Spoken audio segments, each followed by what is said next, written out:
afternoon, everybody. It's Kevin Hayakawa from California Rare Fruit Growers. I'm here at the home of John and Julie McNeill for another Let's Find Out. Today we're going to be finding out about how to hand pollinate passion fruit and taking a look at all of John's cool things that he's growing here at his home in Foothill Ranch. John, come on out. G'day folks, welcome to Foothill Ranch and my humble place, and Julie's humble place. One thing that I should say, if you like our videos, please subscribe, and don't forget, when you've viewed these videos, press the like button so that you'll know that you've already seen the video, and then share it with all your friends. We'd like to get this sort of coverage out to everybody. So anyway, let's get on with the show, and Kevin can walk us through my place, and I'll point out the trees that I've got and what's growing on here. And don't forget to subscribe to us on YouTube.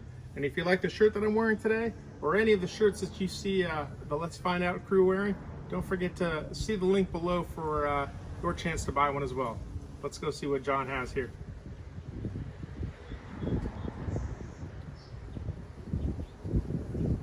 All right, John, you want to tell us about these fig trees that we see in your front yard? Yeah, we've been lucky enough to get a whole bunch of different figs from all around.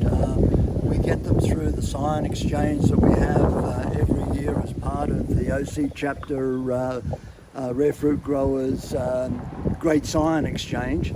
And you know, it's a way of introducing a number of different varieties on a single tree. And here we have at least probably 3 different varieties on this particular fig. And then over the back we've got another fig, and on this side we've got another fig. I think the main fig was Cadota, and then we've grafted Panache Tiger and Brown Turkey and Mission and Sequoia and a few other figs on these particular trees. We have an air-layered lychee here that is really struggling to grow, but they do take a long time from air layering to develop into a tree. We've got here we've got papaya. We've also got a multi-grafted pomegranate. We've got loquats over the back. Okay, here we've got more figs. We have a Jabachakata here. This one is a red, and we're hoping that this one is going to produce flowers soon, but you know, we'll wait and see.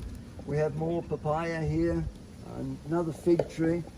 Unfortunately, over the back we've got a mango that may or may not survive. We took it from a friend's house, thought we had a big enough root ball, and this is put into a wine cask, a plastic wine cask, but it has no bottom on it. So it's in a pot, but we're just hoping that it might take off. Over the back we have loquats, and the loquats are grafted with many different varieties. We have Macbeth, we have Champagne, we have Gold Nugget, we have a number of different types.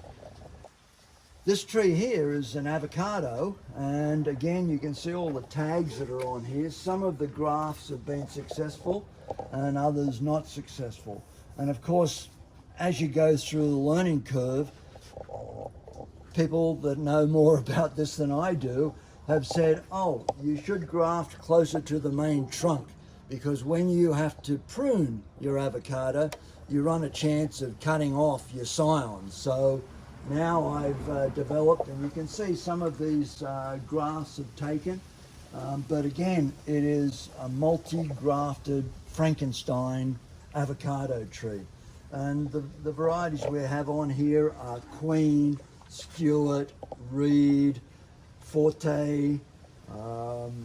There's a couple of Hawaiian varieties, and a whole bunch of other ones as well.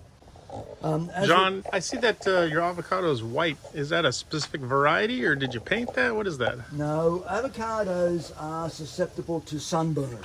and any exposed branches that don't get leaf or foliage coverage will end up getting burnt, and the sunburn can be so severe that it will kill the tree.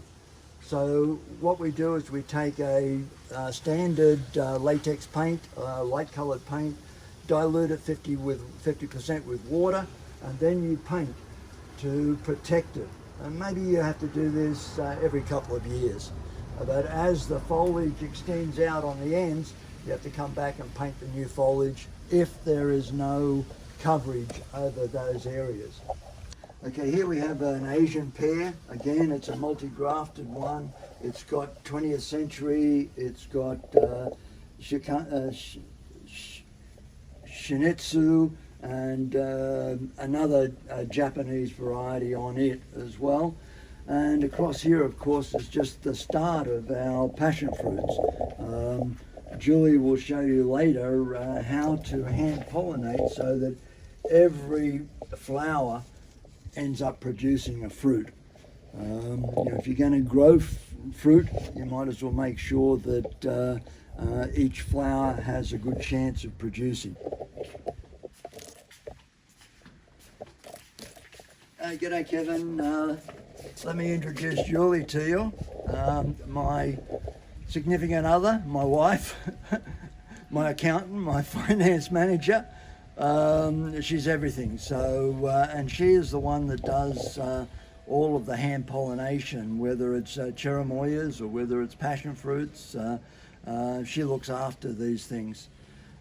So we'll get around to that later. All right, so one of the things you'll notice when you're here at John's place is that he has a ton of stuff and he's packed it in beautifully to this landscape. He does not have a lot of room, but he sure does, emphasize what he does have.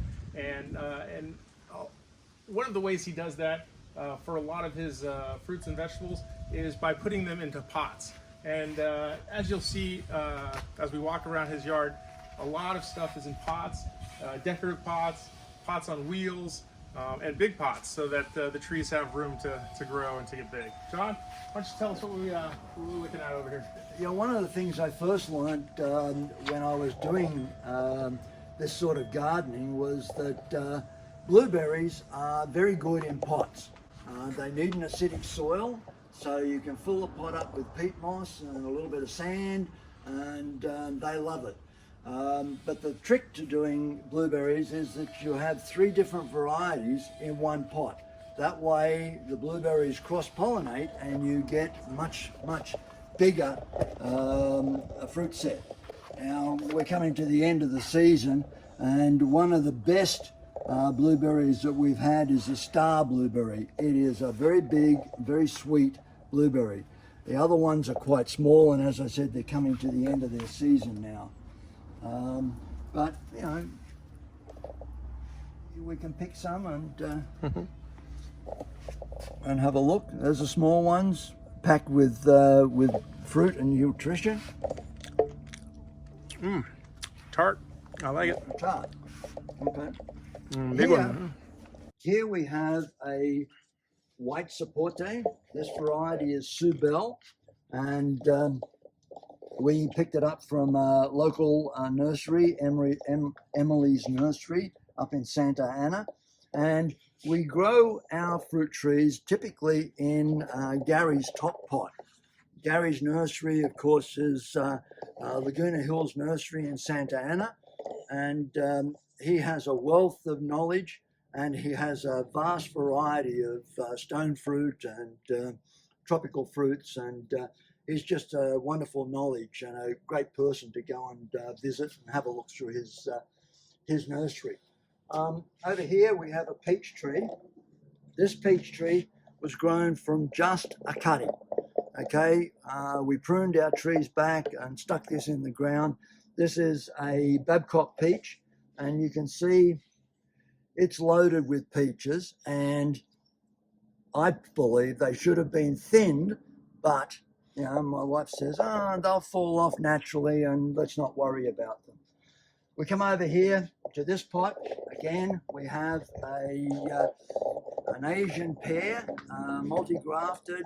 We have Honsui and 20th Century and Shiseido and a number of other Asian pears as well. Here we have Jujube. This one is a Lee variety. Last year we didn't do so well, but this year it looks like it's loaded and it looks like the fruit is going to stay on. Behind me here you can see another Frankenstein fig tree, which is loaded with a number of different varieties of figs. One of the most predominant varieties is the Panache Tiger. It's a very vigorous, it's a good eating fig. We have yellow long neck, and again, most of our scions came from the Great Scion Exchange that we run every January. This is our avocado tree. Last year we had a dozen or more Forte avocados. They were excellent. Again, this is another tree that has multiple grafts on it. There's Pinkerton. Pinkerton is the opposite. I think Forte might be an A-type flower, and Pinkerton is a B-type. You need those to enhance pollination and increase the crop that you get each year with your avocados. So just bear that in mind. The other thing is that you've got to look at when each of the varieties flower, because you've got to have that overlap so that the A and the B flowers can cross. Hey John, I noticed that you have a rose apple planted right up against this wall, and it looks like you're kind of growing it in an espalier format there. Can you talk to us about the rose apple? Yeah, this is a relatively young tree. I think it's been in the ground only a couple of years. It was in a pot before that. We got it from one of our members, and we're not sure exactly when it will flower. But the flowers on these are unusual. They're like a big fluffy pom-pom ball and very attractive. What we've done here, because we're trying to conserve space again, is we've put this up against the wall, and as Kevin has said, we've tried to espalier it, much the same as what we've done with the bougainvillea there, is to condense it and push it back against the wall.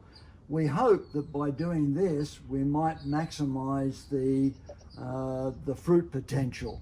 But you know, it hasn't flowered, hasn't fruited yet, so it's a work in progress. We will see how it happened, what happened. That's pretty cool. I've seen apples and stone fruit done like that, but I've never seen a rose apple, which is in like the wax jambu family. So this is pretty cool. Good job, John. Here we have an Anna apple. The Anna apple is probably the lowest chill hour requirement of many of the apples, and it grows very well in Southern California.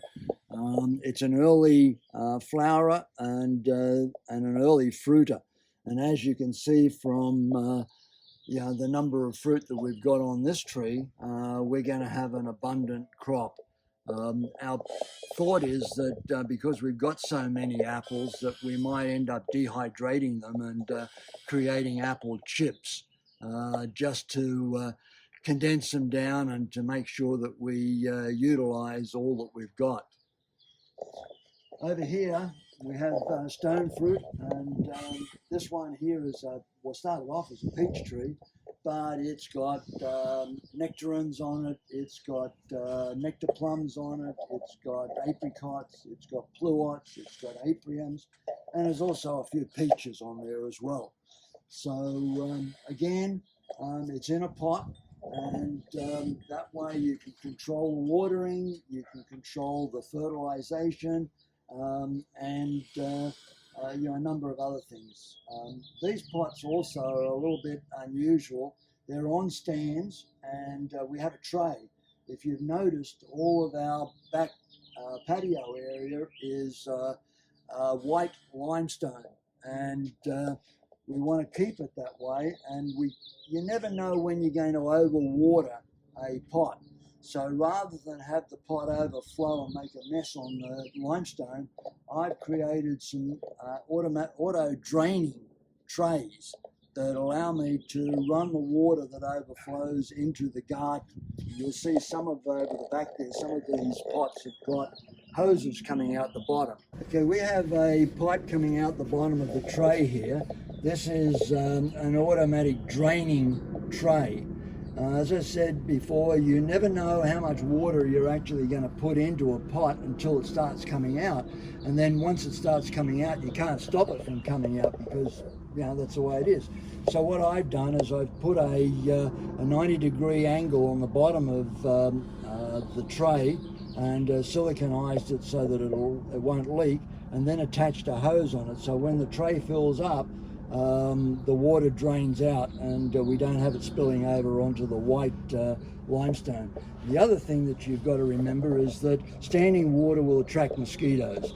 So we have to get pellets that we actually put into the bottom of the tray that kills off any of the larvae that might come from mosquitoes.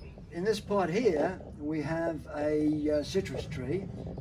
It's a lemon tree. It started off as a Eureka lemon, and Julie grabbed the cutting from somewhere. Maybe it was a tree that was about to die, and she stuck it in the ground. So this is a tree that has grown from a cutting. Okay, and we've been fortunate enough over the years to, before the HLB virus was prevalent here, is to have been able to graft different lemons onto this tree. We've got Maya lemons as well as Eureka lemons on this particular tree. John, you mentioned that Julie just struck a scion into the ground. Did you put any hormone on her or anything? Or? Let me get Julie to explain exactly what she did. So a few years ago, I had a cutting from the tree. We digged out over the other corner and the root powder, and I planted. And this tree every year produced lemons. On the back fence, you'll notice that we have passion fruits. Again, we're trying to utilize all the space that we've got, and later on you'll see how we've also utilized the block wall to maximize the amount of growing space that we have vertically. In front of that is a mango. This is a coconut cream mango. It's been in the ground for probably 5 years, and only this year we're starting to get some fruit. Problem we have here, of course, is anthracnosis, and we also have powdery mildew. And you have to be on your toes. If you have rain or if you have a heavy mist or something like that that creates moisture on these panicles when they're in flower, then you will get powdery mildew. And you have to treat them as with a fungicide. Usually it is a copper compound, and make sure that you're on top of it all the time. Otherwise they go brown like this and will die off. So mangoes are great to have here, and where else will you see a mango tree next to an apple tree? You know, we're very fortunate that we can grow so many different fruit trees in this this agricultural zone 9B. We might be on the limit, we might even be closer to 10B, but you know, we've got a very good growing climate here. John, what is this beautiful tree that I'm looking at with all these tiny little fruit growing on it? This is a Fuyu Persimmon. It is full of fruit this year. Last year we had a good crop as well. And we're very fortunate that OC Chapter Rare Fruit Growers have got master gardeners, and they instruct us on how to prune and how to look after our fruit trees. And we've been lucky enough to take advice from our chapter members, and I think as a result of that we've got an outstanding crop of persimmons this year. We allow these to ripen as much as we can on the tree, We protect them every year from squirrels and rats and other rodents that want to take them before we can get them. And to do that, we bag our fruit, and we bag the fruit not with the organza bag, because we've noticed that rats and squirrels can chew through it. We have gone to insect screen, the fiberglass reinforced insect screen, and we make bags from that by just stapling the outside of the bag and putting a drawstring on the top. And quite often we'll enclose the leaves and the fruit, the whole branch. That way it's much easier to manage. As we move down here, we've got a Longan. The Longan is in flower now, and this came from Emily's, no it didn't, it came from Tropical Fruit, yeah, down in Vista, out of San Diego. But this particular tree, it's the first time that it's had this much flower on it. We were told that we should mist this one to keep the flowers on the tree for longer to ensure pollination. But we'll see. Hopefully with this amount of flower, we'll get some fruit this year. In the corner, we have a Ruby Star grapefruit. Again, it's espalier because we haven't got a lot of space, so we pushed it up against the wall. It does get a fair amount of sun, so we're hoping that this year, we had fruit last year. We had about 4 or 5, extremely sweet, delicious fruit. And we're hoping this year we might get a crop, but so far only one branch has produced flowers. So we're hoping that maybe it'll have a second flower. And here in this pot, we have another mango. This one is a juicy peach mango. It hasn't flowered for us yet. I have attempted to put a number of different scions on this particular tree, but it may have been too young. The scion grafting time may not have been right, but I haven't had any success so far. But, we've got good growth coming on areas of it. We've got some not so good growth in other areas, but hopefully with the right fertilizing regime, watering regime, it will pick up and come on. This size pot, it's a 15-gallon pot. When it outgrows this, we'll take it out of that pot and put it into this tub, and it should be good there for a number of years. All right, so I'm here with John McNeill. He's the homeowner of this beautiful home, this beautiful property, and I just wanted to ask him some questions about his past and his experiences with regards to fruit and collecting fruit trees and whatnot. John, can you tell me, where were you born? I was born in Australia, up in the country, northern New South Wales, in the Bellinger Valley. I was born in a little town called Bellinger, and my mum's folks were farmers. And my dad was an aircraft engineer, and he worked down in Sydney. And as soon as there was an opportunity, I went with my mum down to Sydney, and we set up and lived basically all of my growing days in and around Sydney. But come school holidays, my mum would put me on a train and send me up the country, and I'd either be up on the plateau where it was colder, milking cows, feeding pigs and calves and pulling potatoes and stuff like that, or I was down in the river flats with my other uncle, Uncle Artie, and same thing, only we'd be milking cows and feeding pigs and pulling corn. It was a good growing up experience, and I think that's probably where I got the urge to do growing. And I joined the Orange County chapter of California Rare Fruit Growers, and I'm relatively young member, so to speak. I haven't been in the club that long, probably 2015. And you're already chairperson of the chapter. You moved up really fast. Somebody approached me, one of our senior members, and I said, "What, haven't you got anybody else that wants to take the job?" So I said, "Yeah, why not? I'll step up to the plate." No experience as a president or as a a chairman before, but with the support of the committee, we get things done. And our chapter, let me, if you don't mind me digressing a little bit, our chapter is unique in many ways. We've been fortunate. We've had a lot of good speakers. We had Eric Ducci talked about cacao and his venture into chocolates and things like that.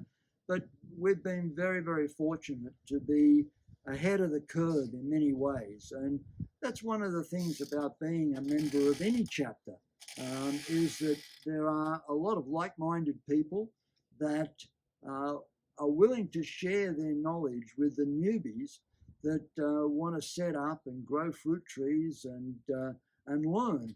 And as you've seen from the video today, is that I don't have a very big property, but we've packed as much into our backyard as we possibly can. We've got many, many different varieties on one tree. And they're the sort of things that you get from being a member of a chapter like ours, where people are willing to share their knowledge and to educate you into being a better gardener. But we're lucky, we're fortunate. And we all have our strengths, right? Yeah, we all have our strengths. It's a collaboration. What we're really lucky is at the Orange County chapter is that we have a lot of people who are willing to help out, pitch in, whether it's through donation of plants, whether it's propagation, whether it's IT, you name it, and it seems like somebody's willing to fill that shoe, and that I think makes our club very successful. Yeah.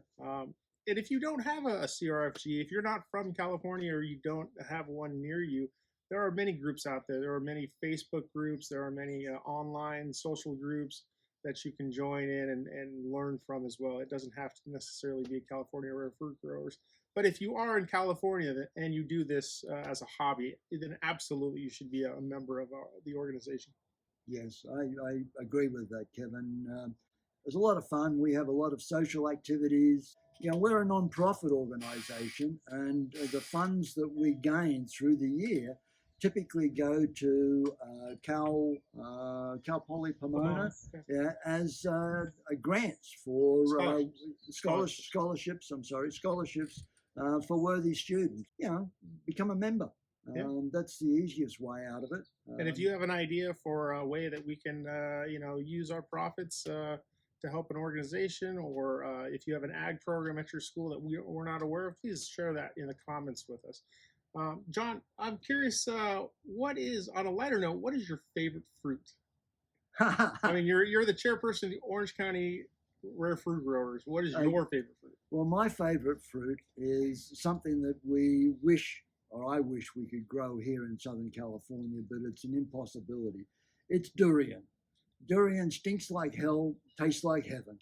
And, I've traveled, I looked after 14 countries in Asia for 7 years. And a lot of that time was spent in Indonesia, Malaysia, Singapore, and Thailand, which might be considered the hub of durian growing. And I certainly pigged out. But durian is so bad that you can't take it on public transport. You cannot take it into your hotel room. There are so many restrictions on it. In the season, if you go to Singapore, you go down to Beach Road, and they have stands as far as the eye can see with Malay durians, and usually you have little wooden chairs that you sit on, and the guy will open them up. You pick it, you pay for it, and he opens it up, and you get what you get. And that sounds like it would be an interesting Let's Find Out in Thailand during durian season. Yeah. Perhaps we could swing that one. Yeah. I'm definitely with Julie, though. She's standing here behind the camera doing this, and I would have to agree with her. Durian is not. I've not tried very many of them, but I'm not sure where the taste of heaven is coming from, but it does stink like hell. Yeah. Well, once your olfactory system shuts down, you can't smell it anymore. So then the taste kicks in, and the taste is really hard to describe. Some people say it tastes like unwashed socks that you've had on your feet for 2 weeks. some people say it's a combination of onions and garlic Yeah, and definitely a onions sweet. and garlic. Yeah. Sweet. But you can get some that taste like port wine. You can get some that taste like pineapple. You can get some that taste, it's beyond imagination. Let's fly halfway around the world to get a durian that tastes like a pineapple, or just eat a pineapple. I don't know. What? Okay, so that was your favorite fruit, which is probably my least favorite. But what is your least favorite fruit to eat? Like if somebody said, "Hey, John, here's a big plate of fill in the blank," and you would just turn your nose and politely. Oh, I would probably say apple. Apple is pretty commonplace, and there's so much other stuff out there that is way better than your average apple. Okay, an apple. Yeah, he's growing them. It's I know, kind of odd, I'm growing them, but it's grown for show. As Julie says, it's the flowers. When the flowers come out in spring, the tree and the shape of the tree, you look at it from inside out, and it's quite a spectacular show. But yeah, apples are good. If there's nothing else to eat, then I'll eat an apple. But typically. There's so many other good things. Avocados are good, and every variety of avocado is, has something different about it. Okay, so no apples from Foothill Ranch for this guy. But okay, what tree do you find to be that you've tried growing? And we've talked about that durian is impossible to grow here in Southern California unless you are in a superheated greenhouse of some kind. But what tree have you tried over and over again and you just keep failing at? What is your Moby Dick, if you will? Yeah. What is your great white whale fruit tree that you wish you could grow, but you just can't? Well, we've air layered quite a number of lychee trees. A friend of ours from the chapter has a huge tree, and rather than prune the tree back, we decided that we'd go in and we'd air layer a lot of the low-hanging branches. So we did that, and we were successful with the air layers. However, the damn root systems on these things are very, very fragile. So we lost a couple of them trying to plant them in the early stage. But they take forever to grow. They are as slow as all get out. But patience, and in 5, 6, 7 years, you may have a tree that is starting to produce its fruit. As I said, they're very difficult to grow. Kevin, Yes. I'd like to know if your chapter, anybody can grow mangosteen. Mangosteen. So the purple mangosteen, I don't believe so.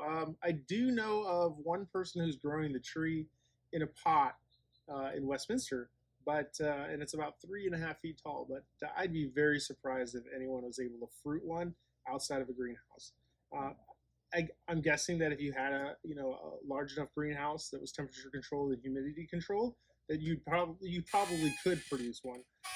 But outside here in Southern California, I'd be taken back. Now I do know that in the Garcinia family, where mangosteens are from, you can grow imbe, you can grow achacha, you can grow lemon drop mangosteen, which are all relatives of purple mangosteen, but certainly, unfortunately, not as good as the purple mangosteen. So, sorry, Julie. That's you're gonna have to buy some land in Hawaii, I think, and go and live over with Joe Hewitt. That's right. Go maybe rent out a parcel at Joe's place. Yeah. You know what? I just wanted to ask you some questions, and I really appreciate all your answers. Here we have a ruby glow passion fruit. It flowers later than most varieties. You can see, Kevin, there's what the flower looks like on the label. We did have one fruit last year, and it stayed on the tree for quite a long time, but it was well worth the wait. It was really, really spectacular. And it's growing pretty well. That's a beautiful passion fruit, and this is not the same as Passiflora quadrangularis. No, I don't believe it is. It might have a similar shaped leaf, because this leaf is very different to the Frederick or the Edulus that we're used to growing here. And of course down here we have our dragon fruits, number of different varieties. Don't ask me what they are, but you know, when they fruit, and then we decide what we've got. And do you hand pollinate those too, or do the bees handle? Julie comes out at night, and we've actually done time-lapse photography of the flowers opening, and Julie's gone in there with a paintbrush and she's made sure of the pollen, and actually club members have provided pollen so that we get the cross-pollination, because you know, pitahaya, dragon fruit requires cross-pollination to produce a fruit. As we go down here, we've got goji berries in pots, and of course we've got the edulis, and you can see that the fruit flowers are starting to come on this particular vine, and this was the start of what we've got growing down here. Julie will come out here, and on good days she can get as many as 31 hand pollinated flowers. So that's a fantastic, just in one day, to notice so many flowers. And as we walk down here, you will see the flowers, and Julie's going to give you an explanation on how she hand pollinates. All right, Julie, I want to see you knock out 31 flowers right now. John said that's your maximum. So Every day I just pick the petals full of pollen, and I rub on the stamen. all right, can you pick that one more time for our viewers? Okay. I don't know if I got that. I'll get on this. another one. Okay, it's a little like And a little like a tongue, almost a little pad with pollen on it, and then you rub the what is it, stamen? Let me find the other one. Okay. Just rub the pollen on the stamen. Average every day, probably I get about 25 a day, and when it's manually pollinated, it's about, at least I get a 95% fruit. So yesterday I got 31 flowers, and some days I get 22 flowers. Now her method, according to John, is just like that, and I have copied that method before and gotten 0%. So I'm not 100% sure that she's telling us everything. I'm almost worried that she has something on her fingers or something that makes a better improvement. But look, here's the evidence that she does actually get all these pollinated flowers to take. And Okay, fruit. have a look down here and see this cluster behind the Definitely. pomegranate. I tried this a number of years ago and got very low turnout on fruit. But there's the evidence right there, you guys. Look at all those passion fruit, one after another. Just one, but they're almost like lined up, ready to be picked. Look at that. Amazing. Yep. Amazing. Look at all that fruit, you guys. Isn't that cool? I'll be lucky if I get one or two. Yeah, we had about 500 last year, didn't we, or No, more? the year before 700-800. Wow. And what do you do with your passion fruit? Do you just eat them fresh, or? I'll share with friends and eat Yeah. fresh. Is there a recipe or anything that you use your passion fruit nectar No, for? we just eat directly out, scoop them out. Okay. And here in the corner, we have yet another fig. You can gather that we very much enjoy our figs. This one here, Julie, is Sequoia or Cadota? Cadota. Extremely sweet. Yeah, it's a honey fig, and we're trying to encourage it to have a vertical growth. But one of the things that you've got to remember, figs grow very, very vigorously. And we were always told, Harvey up in Fresno, not Fresno, he's up the Sacramento area, said that he cuts his back savagely and only has 3 nodes left on each branch for the next year's growth, because the figs will grow on new growth. They also have a breva crop that grows on old growth, but that's usually not as good as the the fresh new season growth. All right, guys, I wanted to just thank John and Julie for having me over and showing me their awesome yard. And I think it's a real testament of what you can do with a small property, as long as you have some good ideas and some pots and you use some trellising systems. You too can have all of this, just like John and Julie here in Foothill Ranch.